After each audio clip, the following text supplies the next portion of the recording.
رزق ختم کرنے والے 5 بڑے گناہ کون کون سے ہیں؟ اللہ تعالیٰ بعض لوگوں کو کشادہ اور وسیع رزق عطا کرتا ہے اور بعض لوگوں کے رزق میں تنگی فرما دیتا ہے۔ ایک دفعہ حضرت علی رضی اللہ تعالیٰ عنہ کی بارگاہ میں ایک شخص حاضر ہو کر کہنے لگا، یا علی رضی اللہ تعالیٰ عنہ، وہ کون سے ایسے گناہ ہیں جو رزق میں کمی لاتے ہیں جس کو کرنے سے انسان کا رزق ختم ہو جاتا ہے؟ 5 گناہوں کے 5 بڑے عذاب۔ ان گناہوں کی یہی تاثیرات ہیں اور کوئی چیز بھی اپنا خلقی اثر دکھائے بغیر نہیں رہ سکتے۔ حضرت علی رضی اللہ تعالیٰ عنہ نے فرمایا، بسم اللہ الرحمن الرحیم، رزق اللہ تعالیٰ کی ایسی نعمت ہے جس کی تقسیم کا اختیار اللہ تعالیٰ نے اپنے پاس رکھا ہے۔ اللہ تعالیٰ کے ارشاد کا مفہوم ہے، اللہ تعالیٰ تو خود ہی رزاق ہے، مستحکم قوت والا ہے۔ ہم لوگ رزق صرف کھانے کی چیزوں کو کہتے ہیں، حالانکہ ایسا نہیں ہے، بلکہ رزق اللہ تعالیٰ کی دی ہوئی ہر نعمت کو کہتے ہیں، چاہے وہ صحت ہو، علم ہو، اخلاق ہو، عمل ہو، نیک بیوی اور اولاد ہو، مال ہو، دلی اطمینان ہو یا پھر امن کی نعمت ہو۔ اللہ تعالیٰ کی بے شمار نعمتوں میں سے ہر نعمت پر رزق کا اطلاق ہوتا ہے۔ اللہ تعالیٰ کے ارشاد کا مفہوم ہے، اور اگر تم اللہ کی نعمتوں کو گننے لگو تو انہیں شمار نہیں کر سکتے۔ دنیا میں ہر انسان کشادہ رزق کے لیے کوشاں رہتا ہے، لیکن بسا اوقات اسے پوری طرح کامیابی نہیں ملتی۔ اللہ تعالیٰ کے ارشاد کا مفہوم ہے، اور جو کوئی اللہ سے ڈرے گا، اللہ تعالیٰ اس کے لیے مشکل سے نکلنے کا کوئی راستہ پیدا کرے گا اور اسے ایسی جگہ سے رزق عطا کرے گا جہاں سے اسے گمان بھی نہیں ہوگا۔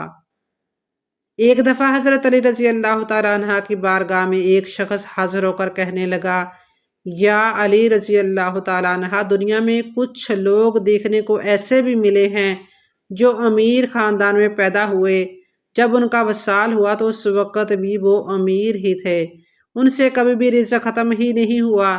لیکن اس کے ساتھ ساتھ دنیا میں ایسے لوگ بھی پائے جاتے ہیں جو چند عرصے کے لیے امیر تو ہوتے ہیں، لیکن وہ بعد میں پھر سے غریب ہو جاتے ہیں، رزق ان لوگوں سے چھین لیا جاتا ہے۔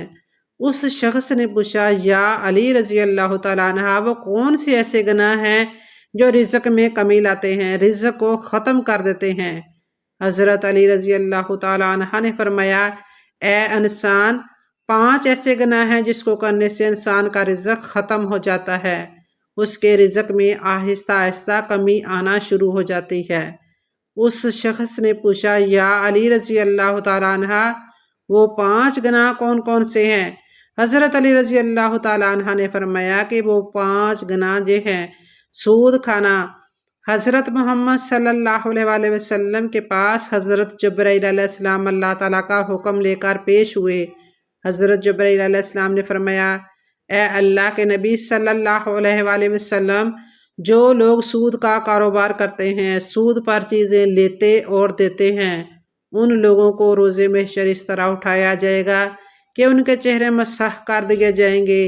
ایک بار حضرت محمد صلی اللہ علیہ وآلہ وسلم ہم لوگوں میں خطاب فرما رہے تھے کہ آپ صلی اللہ علیہ وآلہ وسلم نے فرمایا، لوگوں، تم میں سے کوئی اپنی ماں کے ساتھ زنا کرنا پسند کرتا ہے؟ لوگوں نے جواب دیا، یا رسول اللہ صلی اللہ علیہ وآلہ وسلم، نہیں، ہم کو ایسے گناہ سے سخت نفرت ہے۔ حضرت محمد صلی اللہ علیہ وآلہ وسلم نے فرمایا کہ اتنا گناہ ماں کے ساتھ زنا کرنے کا نہیں ہے جتنا گناہ سود کا کاروبار کرنے والوں کو ملتا ہے۔ جو سود کا مال لیتا اور دوسروں کو منافع رکھ کر دیتا ہے۔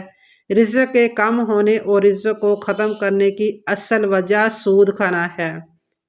حضرت شیخ سعدی رحمۃ اللہ علیہ فرماتے ہیں کہ ایک بار میں ایک نیا مکان خریدنا چاہتا تھا۔ میں مکان کی تلاش کر رہا تھا کہ ایک شرابی میرے پاس آ کر کہنے لگا، حضرت، فلاں محلے میں ایک مکان ہے جو بہت ہی خوبصورت بنا ہوا ہے، آپ نیا مکان ادھر ادھر تلاش کرنے کے بجائے فلاں مکان خرید لیں، میں بھی اسی محلے کا ہوں، اس طرح میں آپ کا ہمسایہ بن جاؤں گا، اس مکان میں کوئی عیب نہیں ہے۔ حضرت شیخ سعدی فرمانے لگے، اے نادان بندے، اس سے بڑا عیب اور کیا ہو سکتا ہے کہ تو میرا ہمسایہ بن جائے، کیونکہ تو سود کا کاروبار کرتا ہے۔ اس سے بڑا عیب اور کیا ہونا ہے؟ یہی تو سب سے بڑا عیب ہے۔ وہ مکان لینے سے تو میرا ہمسایہ بن جائے گا۔ اگر وہ مکان مجھے مفت میں بھی ملے تو میں ایسا مکان کبھی بھی نہیں خریدوں گا۔ حضرت شیخ سعدی نے فرمایا کہ تیرے مرنے کے بعد اس مکان کی قیمت 10 گنا سے بھی زیادہ بڑھ جائے گی۔ حضرت علی رضی اللہ تعالیٰ عنہ نے فرمایا کہ دوسرا سب سے بڑا گناہ یہ ہے کہ تم کسی نیک اور پرہیزگار عورت پر الزام لگاؤ، تہمت لگاؤ۔ اللہ تعالیٰ قرآن پاک میں فرماتا ہے کہ جو لوگ نیک عورتوں پر تہمت لگاتے ہیں، وہ عورت جو ہر وقت میری رحمت کی آغوش میں رہتی ہے، جن پر ہر گھڑی میری رحمت کی بارش برستی رہتی ہے، جو نماز ادا کرتی ہیں، با پردہ ہیں اور مفتی ہیں، جو لوگ ایسی عورتوں پر تہمت لگاتے ہیں، مجھے قسم ہے اپنی ذات کی، میں اس وقت تک ان لوگوں کو معاف نہیں کروں گا جب تک وہ نیک عورتیں ان کو معاف نہیں کریں گی جن پر انہوں نے تہمت لگائی تھی۔ جس طرح ماں اپنی اولاد کے خلاف ایک لفظ بھی سننا پسند نہیں کرتی، اسی طرح اللہ تعالیٰ اپنے نیک بندوں کے خلاف بھی کوئی لفظ سننا پسند نہیں کرتے۔ حضرت عیسیٰ علیہ السلام کے پاس ایک بوڑھی عورت آئی۔ اس نے کہا، یا عیسیٰ علیہ السلام، میرے شوہر 30 سال پہلے وصال کر گئے ہیں۔ میں اس سے بہت محبت کیا کرتی تھی۔ اب ہر روز میرا شوہر میرے خواب میں آتا ہے۔ میرے خواب میں آ کر مجھے کہتا ہے کہ میری قبر پر آ کر میری قبر کو کھود کر دیکھو۔ ہر روز میرے خواب میں آ کر یہی کہتا ہے کہ ایک بار میری قبر پر کھود کر میرا چہرہ تو دیکھ لو۔ یا عیسیٰ علیہ السلام، میں بہت ہی دور چل کر یہ مسئلہ آپ علیہ السلام کے پاس لے کر آئی ہوں۔ حضرت عیسیٰ علیہ السلام نے کہا کہ آؤ، میں بھی آپ کے ساتھ آپ کے شوہر کی قبر کھودنے کے لیے جاتا ہوں۔ وہ دونوں اس قبرستان پہنچ گئے جہاں اس بڑھیا کے شوہر کی قبر تھی۔ قبرستان جا کر حضرت عیسیٰ علیہ السلام نے فرمایا کہ بتاؤ تیرے شوہر کی قبر کون سی ہے؟ بڑھی عورت نے ہاتھ سے اشارہ کرتے ہوئے کہا کہ یا عیسیٰ علیہ السلام، یہ قبر ہے۔ حضرت عیسیٰ علیہ السلام نے قبر پر کھڑے ہو کر اللہ تعالیٰ سے رو رو کر دعا کرتے ہوئے کہا۔ دعا کرنے کے بعد حضرت عیسیٰ علیہ السلام نے فرمایا، اے قبر کے اندر سونے والے، اللہ تعالیٰ کے حکم سے کھڑا ہو جا۔ اس قبر سے ایک ایسا انسان اٹھ کھڑا ہوا جس کو دیکھ کر بڑھیا نے زوردار چیخ ماری اور بے ہوش ہو کر گر گئی۔ وہ کھڑے ہونے والے انسان کا جسم تو انسانی تھا اور اس کا چہرہ مسح کر دیا گیا تھا۔ جب تھوڑی دیر کے بعد اس عورت کو ہوش آئی تو حضرت عیسیٰ علیہ السلام نے اس زندہ ہونے والے انسان سے دریافت کیا کہ تو نے دنیا میں کون سا ایسا گناہ کیا کرتا تھا جس کام کے بدلے تجھ کو اتنی بڑی سزا کا سامنا کرنا پڑ رہا ہے؟ اس نے جواب دیا، حضرت عیسیٰ علیہ السلام، مجھ سے ایک گناہ ہو گیا تھا جس کی وجہ سے میرا چہرہ بگاڑ دیا گیا ہے۔ حضرت عیسیٰ علیہ السلام نے پوچھا کہ کون سے گناہ کی وجہ سے تیرا یہ حال ہوا ہے؟ اس قبر سے کھڑے ہونے والے انسان نے کہا کہ میں نیک اور پرہیزگار عورتوں پر تہمت لگا کر ان کا استعمال کیا کرتا تھا، جس کی وجہ سے مجھے سخت سزا بھگتنا پڑ رہی ہے۔ روز محشر بھی میں ان لوگوں کے ساتھ اٹھایا جاؤں گا جن کے چہرے مسح کر دیے گئے ہیں۔ حضرت علی رضی اللہ تعالیٰ عنہ نے فرمایا کہ اللہ تعالیٰ کو کسی کا شریک ٹھہرانا بہت بڑا گناہ ہے۔ اللہ تعالیٰ کے ساتھ کسی کو شریک مت ٹھہراؤ، شرک مت کرو۔ روز محشر اللہ تعالیٰ ہر گناہ کو معاف کر سکتا ہے۔ اس کے گناہ چاہے آسمانوں اور زمین میں موجود چیزوں سے بھی زیادہ ہوں۔ اگر اللہ تعالیٰ اس انسان کو چاہے تو معاف کر دے گا، لیکن شرک کرنے والے کو کبھی بھی معاف نہیں کرے گا۔ کافر لوگوں کی کبھی بھی بخشش نہیں ہوگی۔ نمبر 4، حضرت علی رضی اللہ تعالیٰ عنہ نے فرمایا کہ چوتھا گناہ کسی پر جادو کرنا ہے۔ کسی کا جینا حرام کرنے کے لیے، کسی کی خوشیاں چھیننے کے لیے اس پر جادو کرنا کہ اس کے پاس فلاں رزق کیوں ہے، اس کو جادو کے ذریعے ختم کر دیتا ہے۔ حضرت علی رضی اللہ تعالیٰ عنہ نے فرمایا کہ جادو کرنے والا انسان دائرۂ اسلام سے خارج ہو جاتا ہے۔ جب کسی جادوگر کی موت ہوتی ہے تو وہ کافر مرتا ہے۔ جادوگر کی موت کبھی بھی ایمان پر نہیں ہوتی۔